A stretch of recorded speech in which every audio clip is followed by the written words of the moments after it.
এখন কিন্তু প্রায় দিনই সন্ধ্যেতে বৃষ্টি হচ্ছে, আর এরকম বৃষ্টি মধুর সন্ধ্যায় ভালো কিছু খেতে কিন্তু সকলের ইচ্ছে হয়। তাই আজকে তোমাদের সঙ্গে শেয়ার করব ভেজিটেবিল চপের পুরো রেসিপিটা। ভেজিটেবিল চপের জন্য একটা সিক্রেট মশলা প্রথমে বাড়িতেই তৈরি করে নিতে হবে। গোটা জিরে, ধনে, চন্দনী, শুকনো লঙ্কা, গোলমরিচ, তেজপাতা, গোটা গরম মশলা আর একটা স্টার হালকা আঁচে নেড়েচেড়ে গুঁড়ো করে নিতে হবে। বিট, গাজর ও আলু সিদ্ধ করে নামিয়ে ঠান্ডা করে নিয়েছি। এবার এটা মেখে নেব। কড়াই পরিমাণ মতো দিয়ে দিয়েছি সাদা তেল, তবে তোমরা চাইলে সর্ষের তেলেও করতে পারো। এরপর প্রথমেই দেব আদা বাটা, তারপরে পেঁয়াজ ও টমেটো কুচিটা দিয়ে দিয়েছি। এটাকে নাড়াচাড়া করে নেব। তারপর এর মধ্যে দিয়ে দেব আগে থেকে তৈরি করা সিদ্ধ সবজির মাখাটা।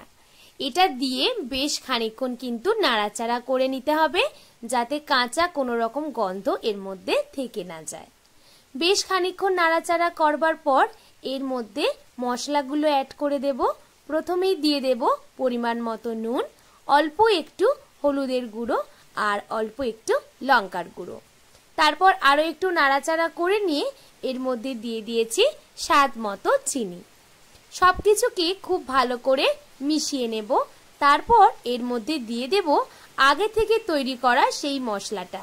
এই মশলাটা কিন্তু না দিলে এর স্বাদ কিন্তু বাড়বে না। পুর আমার একদম রেডি হয়ে গেছে। এটাকে নামিয়ে এবারে ঠান্ডা করে নেব। আজকে ব্রেড ক্রাম্বস বাড়িতেই বানাবো। কিভাবে বানাচ্ছি দেখে নাও। নিয়েছি পাউরুটি, আর এই পাউরুটিগুলোকে ব্লেন্ডারে ব্লেন্ড করে নেব। তবে একেবারে মিহি ব্লেন্ড করব না, আধা ভাঙা এইরকম করে নেব। ব্যাস, তারপরে কিন্তু তৈরি হয়ে যাবে ব্রেড ক্রাম্বস। তোমরা এইভাবেই কিন্তু বাড়িতে ব্রেড ক্রাম্বস তৈরি করে নিতে পারো। দোকানের কেনা ব্রেড ক্রাম্বসের থেকে এটা কিন্তু আরো বেশি ক্রাঞ্চি হয়। এই ভিডিওর মাধ্যমে তোমরা কিন্তু ভেজিটেবিল চপ বানানোর সমস্ত খুঁটিনাটি সিক্রেট তোমরা দেখতে পাবে। এবারে একটা ডিম ফাটিয়ে নিয়েছি, আর এর মধ্যে একটু নুন আর লঙ্কার গুঁড়ো দিয়ে দেব। এদিকে পুরটা ঠান্ডা হয়ে গেছে, আর একবার কিন্তু ভালো করে মেখে নিলাম। এবারে এটাকে প্রথমে দেব ময়দা, আর ময়দা মাখিয়ে তোমরা নিজেদের পছন্দ মতো শেপ করে নেবে। রাউন্ডও করতে পারো অথবা ডিম্বাকৃতিও করতে পারো। আমি এখানে ডিম্বাকৃতি শেপ দিয়ে নিয়েছি। এবারে এটাকে ডিমের মধ্যে কোট করে নেব। ডিমে কোট করে নেওয়ার পরে আমি যে ব্রেড ক্রাম্বসটা বাড়িতেই বানিয়েছিলাম সেই ব্রেড ক্রাম্বসে মুড়িয়ে নেব।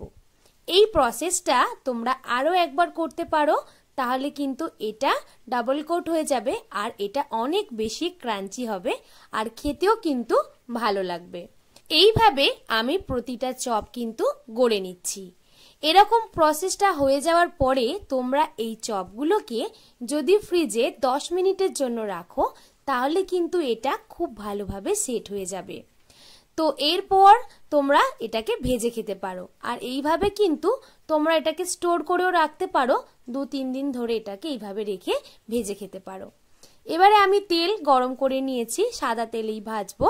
তারপরে কিন্তু একে একে এগুলোকে ছেড়ে দিচ্ছি। খুব বেশি হাই হিটে এটাকে ভাজবো না, মিডিয়াম টু লো ফ্লেমে এটাকে ভেজে নেব। তো ততক্ষণ এগুলো ভাজা হোক। আর এই সময় তোমরা আমার চ্যানেলে যদি নতুন হয়ে থাকো, তাহলে অবশ্যই আমার চ্যানেলটাকে সাবস্ক্রাইব করে নাও। আর যদি ভিডিওটা ভালো লাগে অবশ্যই লাইক, কমেন্ট, শেয়ার করো। আর এরকম আরো নতুন নতুন ভিডিও দেখার জন্য অবশ্যই বেল আইকনটা প্রেস করে দাও, যাতে সবার আগে নোটিফিকেশনটা তোমার কাছে পৌঁছে যায়। আমার ভেজিটেবিল চপগুলো কিন্তু ভাজা হয়ে গেছে, আর একটা টিস্যু পেপারের মধ্যে আমি এটা নামিয়ে নিলাম, যাতে এক্সট্রা তেলটা না থাকে। আর তো এইভাবে আমি যতগুলো ভেজিটেবিল ছিল প্রত্যেকটা আলাদা আলাদা করে ভেজে নিয়েছি। একটা ব্যাচে 4টে করে হয়েছে। তো এইভাবেই ভাজবে, তা না হলে ভেঙে যাবে। একসাথে বেশি কিন্তু ভাজা যাবে না। তো আজকের এই রকম দিনে তোমরা যদি এরকম ভেজিটেবিল চপ বানাও, সঙ্গে যদি 1 কাপ চা বা কফি হয়, তাহলে সন্ধ্যের আড্ডাটা কিন্তু জমে যায়।